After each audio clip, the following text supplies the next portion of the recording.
እምነትና የእምነት መንፈስ በራሳችን አይኖች እንደማናያቸው አድርገን የእምነትን እውነቶች ማመን አለብን። በእምነት መኖር ማለት ምን ማለት ነው? በእምነት መኖር እምነት በሚያዘው መሰረት ራሳችንን አመሳስለንና አጣጥመን መኖር ነው። ምንጩና የድርጊቶቻችን መመዘኛ ይህ ከሆነ ሁሉንም ነገር በእምነታችን መመዘኛ መሰረት ለመፈጸም ጥሩ ነገር ማድረግ ይኖርብናል። እምነታችን በሚሰጠው ዋጋ መሰረት ሁሉንም ነገር ማድረግ አለብን። አንድ ሰው በፊቱ ሁልጊዜ እግዚአብሔር ካለለት ሁሉም ነገር ከእግዚአብሔር እንደሚመጣ ያውቃል። ስለ እግዚአብሔር ምስል ሁሉንም ነገር ያደርጋል። የእምነት አስተሳሰብ ይህ ነው። በእምነት መኖር ይህ ነው። ጥቂት ሰዎች መንፈሳውያን ጭምር ነገሮችን በእምነት ብርሃን ያስባሉ፣ ይመዝናሉ። ብዙ ጊዜ እምነት እንደሌላቸው ሰዎች ይናገራሉ። የሚያስፈልገን ንድፈ ሐሳባዊ ሳይሆን ተጨባጭ እምነት ነው። ሁሉ ሰው ተጨባጭ እምነት አለው? ሰው ሁሉ በየቀኑና በየሰዓቱ በእምነት ይኖራል?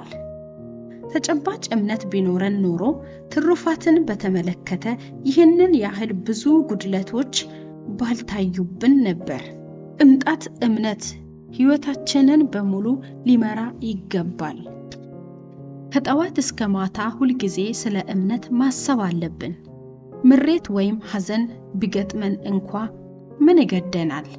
አንድ ሰው ሊቅ ወይም ከሁሉ ያነሰ ቢሆን ምን ዋጋ አለው? በእምነት መኖር አለብን። ለብቻችን ምንም ማድረግ እንደማንችል ስለምናውቅ ለትላልቅ ነገሮችም ቢሆን በኃላፊነት የሚመጣ ስጋት ይወገዳል። ከእግዚአብሔር ጋር ግን ሁሉንም ማድረግ እንችላለን።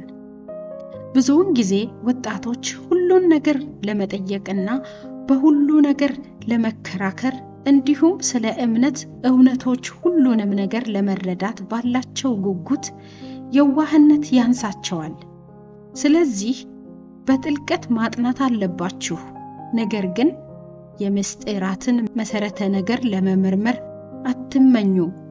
በተለይ የቤተ ክርስቲያንን ስልጣን በተመለከተ የታማኝነት ዓላማዎች በቂ ናቸው። ለእምነት እውነቶች የዋህ መሆን ያስፈልጋል። በተለይ በትምህርታችሁ መመሪያ ሊሆናችሁ የሚገባው መርህ ይህ ነው። የምትማሩትን እውነት በሚጻረር ጉጉት አትመሩ። በየዋህነትና በትህትና ተማሩ። የማይገባችሁን ነገር በእሽታ ተቀበሉ። እርሱ ብሏልና አምናለሁ በሚል የእምነት ሥራ ተቀበሉት። ሁሉንም ነገር የሚጠራጠር ሰው ቀስ በቀስ የእምነት ነገሮችን እንኳ መጠራጠር ይጀምራል። ጥርጣሬዎች ፈተና ብቻ ሊሆኑ ይችላሉ፣ ነገር ግን ይረብሻሉ፣ አይምሮውንም በሐሳብ ይሞላሉ። ስለዚህ ትሁትና የዋህ እምነታችንን እንዲያጠናክርልን ከመጠን ያለፈ የማወቅ ጉጉታችንን እንዲያስወግድልን ጌታችንን እንለምነው። ጌታችን ከዚህ አይነት ጉጉት ገዳማችንን እንዲጠብቅ በሙሉ ልብ እጸልያለሁ። እንዲያውም ጨርሶ ቢያጠፋው እመርጣለሁ። አንዳንድ ሰዎች የመንፈሳዊነት ጉዳዮችን እንኳ ይተቻሉ። ይህ የሆነው ትህትና፣ የዋህነት ወይም ታዛዥነት ስለጎደላቸው ነው። ቅዱስ ዮሴፍ አላማኖ ለምንልን።